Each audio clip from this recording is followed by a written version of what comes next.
اللہ تبارک و تعالیٰ یہ کہہ رہا ہے آدم اور حوا سے کہ اس درخت سے دور رہو، اگر دور نہیں رہو گے تو تم ظالم ہو جاؤ گے۔ یہ تو کرینہ ہے اس بات پر کہ یہاں پر امر وجوب کے لیے، اس لیے یہاں پر امر کا موجب وجوب متعین ہوا۔ اگر امر مطلق ہو تو اس کا موجب بھی وجوب ہی ہے، یہ بات اس آیت سے ثابت نہیں ہو رہی، کیونکہ یہاں پر تو فتکونا من الظالمین کرینہ موجود ہے کہ آدمی ظالم اسی وقت ہوتا ہے جب وہ ترک واجب کرتا ہے، اور یہاں پر یہ بات کہی جا رہی ہے کہ اگر اس امر کی پاسداری اے آدم اور حوا تم نے نہیں کی تو تم دونوں ظالم ہو جاؤ گے۔ تو یہ اسی وقت ہو سکتا ہے جب امر اللہ تبارک و تعالیٰ کی جانب سے وجوب کے لیے ہو۔ تو یہاں پر تو کرینہ ہی اس سے امر کا موجب وجوب متعین ہوا۔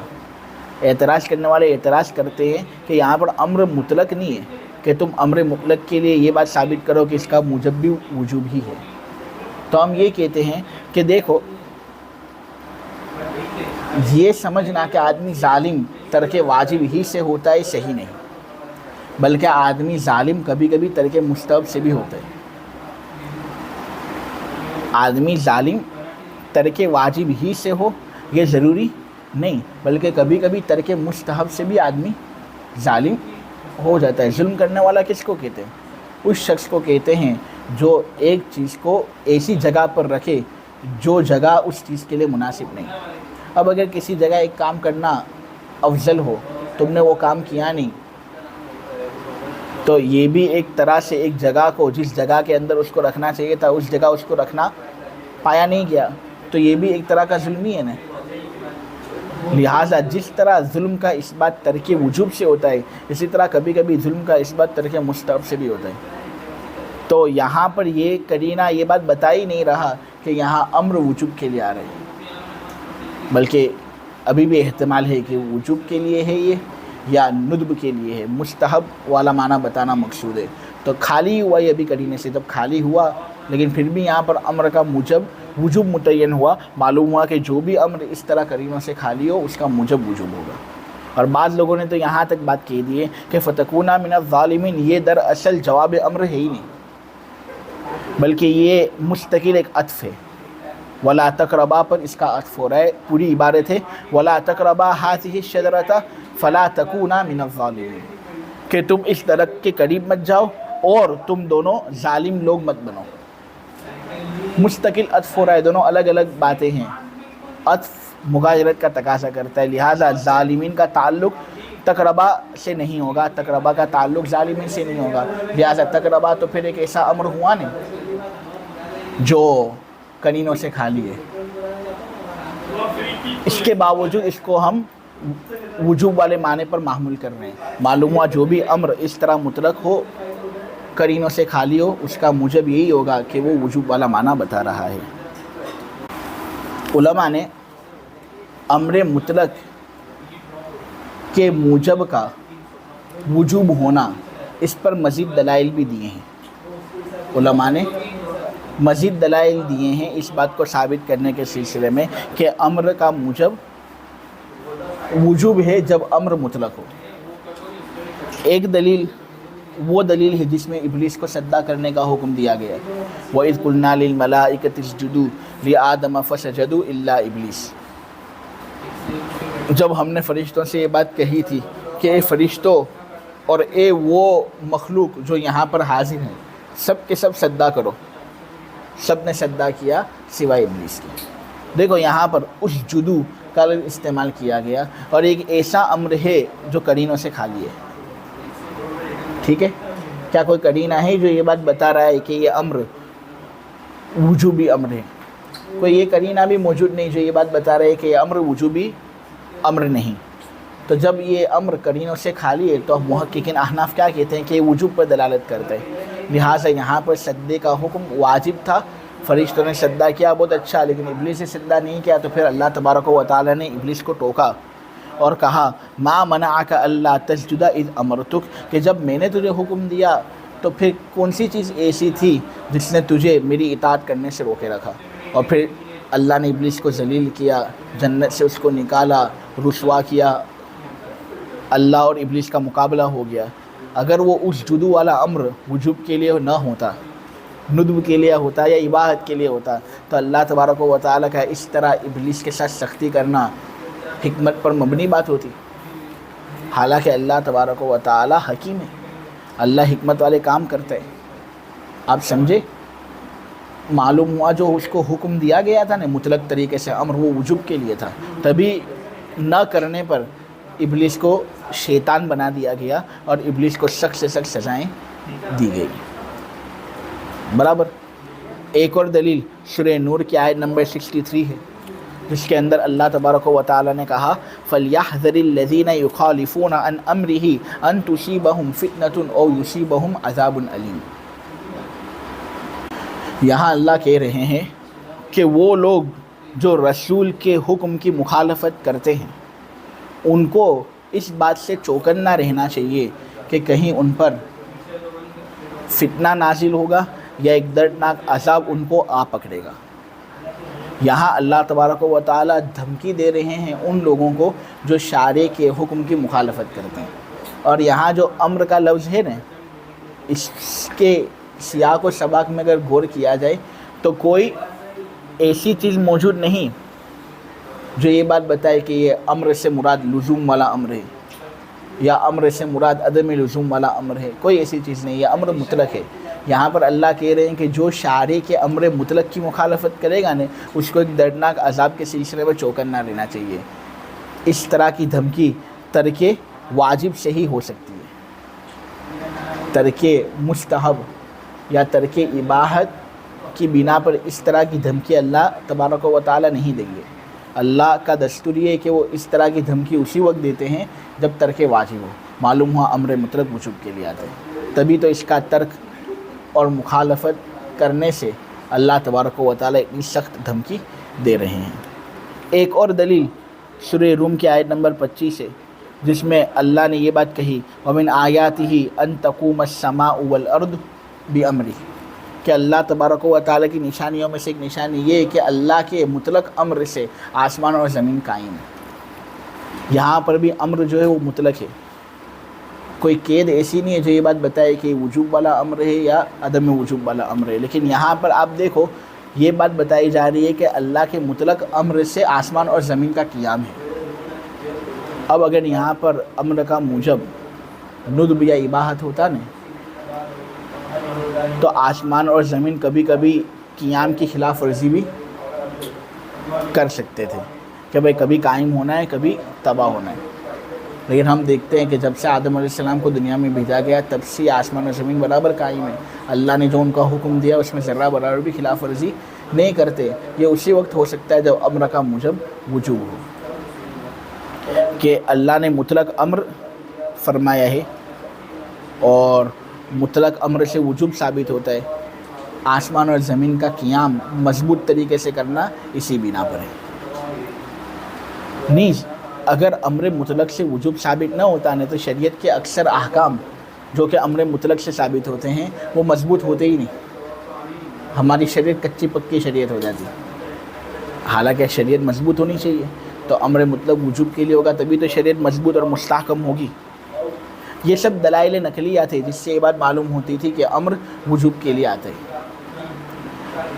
اب ایک عرفی دلیل بھی دے دیں, جیسا کہ صاحب اصول الشاشی نے عرفی دلیل دیے یہ بات بتانے کے لیے کہ امر جب مطلق ہونے تو مطلق امر وجوب کے لیے آتا ہے.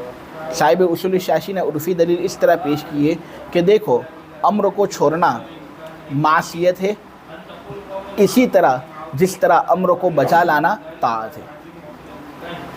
صاحب اصول الشاشی کہتے ہیں امر کو چھوڑنا معصیت ہے, اسی طرح جس طرح امر کو بچا لانا طاعت ہے. یہ چیز عرف سے ثابت ہے. اور کس طرح یہ چیز عرف سے ثابت ہے تو شاعر کا ایک شعر انہوں نے پیش کیا ہے جو عرف پر دلالت کرتا ہے, کیونکہ شاعروں کے جو اشعار ہوتے ہیں نا وہ عرف پر دلالت کرتے ہیں. چنانچہ انہوں نے حماسی کا قول بیان کیا ہے. دراصل حماسی میں جو یا ہے نا وہ یا نسبت کے لیے, دراصل دیوان حماسہ کی طرف اشارہ مقصود ہے.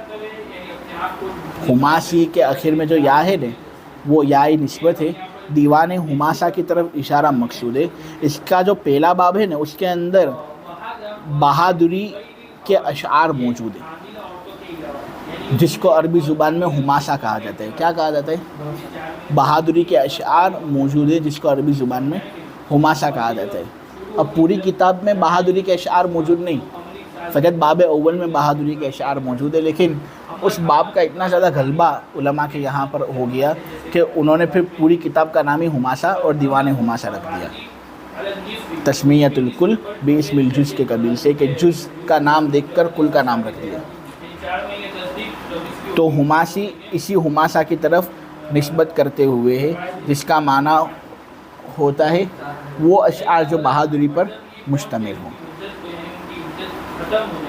اب یہاں اس شعر کے اندر یہ بات ہے کہ ایک آدمی اپنی محبوبہ سے کہتا ہے کہ تو نے میری محبت کی رسی کو کاٹ دینے میں اپنے حکم کرنے والوں کی اطاعت کی ہے. ایک آدمی اپنی محبوبہ سے کہتا ہے جس سے اس کو بڑا عشق اور لگن ہے، وہ اس کو کہتا ہے کہ اے محبوبہ تو نے میری محبت کی رسی کو کاٹ دینے میں اپنے حکم کرنے والوں کی اطاعت کی. میں نے تجھ سے بڑی محبت کی تھی، میں تجھے بہت چاہتا تھا، لیکن تو نے تو میری اس محبت کی رسی کو کاٹ دیا. کیوں؟ تجھے کچھ حکم کرنے والے ایسے تھے جنہوں نے کہا کہ بھائی اس لڑکے کے قریب مت جانا. اے محبوبہ بتا، اگر تیرے اور میرے درمیان محبت اتنی ہی کچی تھی تو تو نے محبت میرے ساتھ کی کیوں؟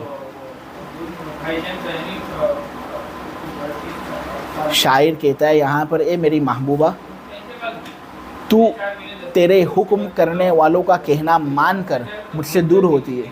میں تجھے ایک بات کہتا ہوں کہ تو بھی تو اپنے حکم کرنے والوں کو ان کی محبوبہ کے سلسلے میں اسی قطع تعلق کا حکم کر. تو بھی اپنے حکم کرنے والوں کو ان کی محبوباؤں کے سلسلے میں اسی قطع تعلق کا حکم کر. جس طرح انہوں نے تجھے حکم دیا کہ تم مجھ سے دور رہے، تو بھی ان کو حکم کر کہ تم بھی میری خاطر اپنی محبوباؤں سے دور ہو جاؤ، ان کے ساتھ قطع تعلق کر لو. شاعر کہتا ہے اے میری محبوبہ، اگر وہ حکم کرنے والے تیری بات مان لیں اور تیرے حکم کی اطاعت کریں تو تو بھی ان کا کہنا مان لے، مجھ سے کبھی بات مت کرنا، مجھ سے دور ہی رہنا، نکاح نہیں کرنا، نکاح مت کرنا. ٹھیک ہے؟ لیکن اگر وہ اپنی محبوباؤں کو الگ نہیں کر سکتے، تیرا ان کو حکم کرنے کے باوجود تیری نافرمانی کرتے ہیں، تو پھر یہ مناسب نہیں کہ تو بھی اس معاملے میں ان کی اطاعت کر. جب وہ تیرا کہنا نہیں مانتے تو تو بھی ان کا کہنا مت مان، آ جا میرے قریب. اس طرح شاعر نے اپنی محبوبہ کو منایا. اب دراصل تو اس میں جو عشقیہ الفاظ ہے اس سے بحث مقصود نہیں، بحث تو یہ کرنی ہے کہ یہاں پر شاعر نے کیا بات کہی. شاعر نے کہا امر کا کہنا ماننا اطاعت ہے، امر کو بجا لانا اطاعت ہے. اور پھر یہ بات کہی کہ امر کو بجا نہ لانا، امر کو چھوڑنا یہ معصیت ہے. معصیت کے لفظ سے شاعر نے اس کو تعبیر کیا. تو امر کو چھوڑنا معصیت کب ہوگا؟ جب امر کا موجب وجوب ہو تب، ورنہ اگر امر کا موجب ندب ہے تو کیا اس کو ترک کرنا معصیت ہے؟ امر کا موجب اگر اباحت ہے تو اس کو ترک کرنا کیا معصیت ہے؟ امر کا موجب وجوب ہوگا تبھی اس کا ترک معصیت ہے. اور یہاں پر شاعر کیا کہہ رہا ہے؟ اے محبوبہ، تو اپنے حکم کرنے والوں کو حکم دے کہ وہ اپنی محبوباؤں سے الگ ہو جائے تیری خاطر. اگر تیرے اس حکم کو یہ لوگ بجا لاتے ہیں تو پھر اس صورت میں تو ان کا کہنا مان. یہ بات کہنے کے لیے تاوعو کی کا لفظ استعمال کیا، یعنی امر کا کہنا ماننا اور امر کو بجا لینا اطاعت ہے. فتاوعیہم، اگر وہ تیرا کہنا مانے تو تو ان کا کہنا مان. وہ جو تجھے امر کر رہے ہیں اس امر کو تو بجا لا اور تو ان کا کہنا مان. تو یہاں پر دیکھو، امر کے بجا لانے کو اطاعت سے تعبیر کیا جا رہا ہے یا نہیں؟ اگر وہ حکم کرنے والے اس کے حکم کی بجا آوری کرتے ہیں، اس کے لیے یہاں پر شاعر نے طاوعوا کی کا لفظ استعمال کیا جو اطاعت سے ہے۔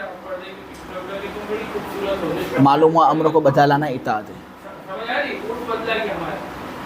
اگر وہ تیرا کہنا مانے تو تو بھی ان کا کہنا مان، فطاوعیہم، یعنی ان کے امر کو بجا لانا، ان کے امر کو بجا لانا اطاعت ہے، اسی لیے تو فطاوعیہم کا لفظ استعمال کیا گیا جو اطاعت سے ماخوذ ہے۔ نے پھر آخر میں کیا کہا؟ وَإِنْ عَصُوكِ فَعْصِي مَنْ عَصَاكِ، اگر وہ تیرا امر چھوڑ دے تو وہ کیا کر رہے ہیں؟ عَصُو کی، انہوں نے تیری نافرمانی کی ہے، یہ معصیت سے۔ عَصُو کی کس سے ہے؟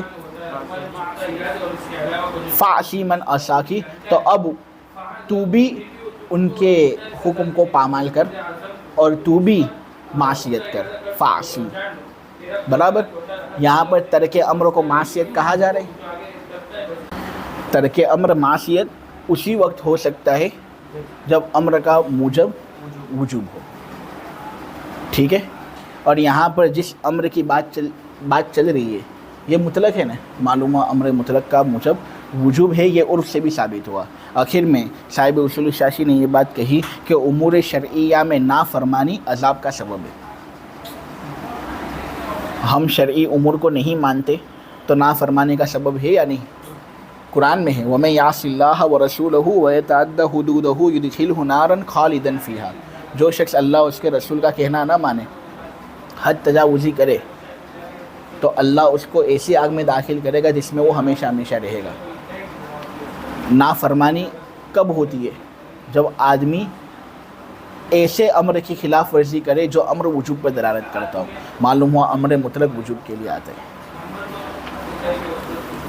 امر مطلق کے موجب کی تحقیق کی بحث فصل، علماء کا اختلاف ہوا ہے امر مطلق کے سلسلے میں، یعنی اس امر کے سلسلے میں علماء کا اختلاف ہوا ہے جو اس قرینے سے خالی ہو جو دلالت کرتا ہو وجوب پر یا عدم وجوب پر۔ جیسے اللہ تبارک و تعالیٰ کا قول کہ جب قرآن پڑھا جائے تو تم اسے غور سے سنو اور خاموش رہو تاکہ تم پر رحم کیا جائے، اور اللہ تبارک و تعالیٰ کا قول یہ بھی ہے کہ تم دونوں اس درخت کے قریب مت جانا ورنہ تم ظلم کرنے والوں میں سے ہو جاؤ گے۔ صحیح مذہب یہ ہے کہ امر کا موجب اور حکم وجوب ہے، مگر جب دلیل اس کے خلاف پر قائم ہو جائے۔ ہاں، اگر دلیل اس طرح ہو جو خود بتا رہی ہو کہ یہ امر وجوب کے لیے نہیں ہے تو پھر ہم اس دلیل کی پیروی کریں گے اور امر کو غیر وجوب کے لیے مانیں گے۔ ہاں، ورنہ اگر دلیل سے خالی ہونے تو پھر امر کا موجب اور حکم وجوب ہے، اس لیے کہ امر کو ترک کرنا معصیت ہے، جیسا کہ امر کو بجا لانا طاعت ہے، اور وہ امر جس کا ترک معصیت ہو وہ وہی امر ہوتا ہے جو وجوب کے لیے آتا ہے۔ حماسی نے کہا اطاعتی لآمری کی بسرم حبلی، اے محبوبہ تو نے میری محبت کی رسی کو کاٹ دینے میں اپنے حکم کرنے والوں کی اطاعت کی۔ مریہم فی احبتہم بذاکی، تو بھی اپنے حکم کرنے والوں کو ان کی محبوباؤں کے سلسلے میں اسی قطع تعلق کا حکم کر۔ فہم ان طاوعوک فطاوعیہم، اگر یہ حکم کرنے والے تیری بات مان لیں، تیرے امر کو بجا لے آئے اور اطاعت کرے تیری، تو تو بھی ان کی بات مان لے۔ مجھے منظور ہے تجھ سے جدائی کی، کوئی حرج نہیں، اور اگر وہ تیری نافرمانی کریں، تیرا کہنا نہ مانیں، تو تو بھی ان کی نافرمانی کر جنہوں نے تیری نافرمانی کی۔ جب وہ تیرے لیے کچھ کھونے کے لیے تیار نہیں تو تو ان کے لیے مجھے کھونے کے لیے کیوں تیار ہوتی ہے؟ والعصیان فیما یرجو الی حق شرعی سبب للعقاب، نافرمانی کرنا ان امور میں جن کا تعلق شریعت کے حق سے ہے، یعنی امور شرعیہ میں نافرمانی کرنا یہ عذاب کا سبب ہے، قرآن سے ثابت ہے۔ تو یہ اسی وقت عذاب کا سبب ہوگا جب ایسے امر کی مخالفت اور معصیت ہو جو وجوب کے لیے آتا ہو۔ امر مطلق کا موجب اور حکم وجوب ہے۔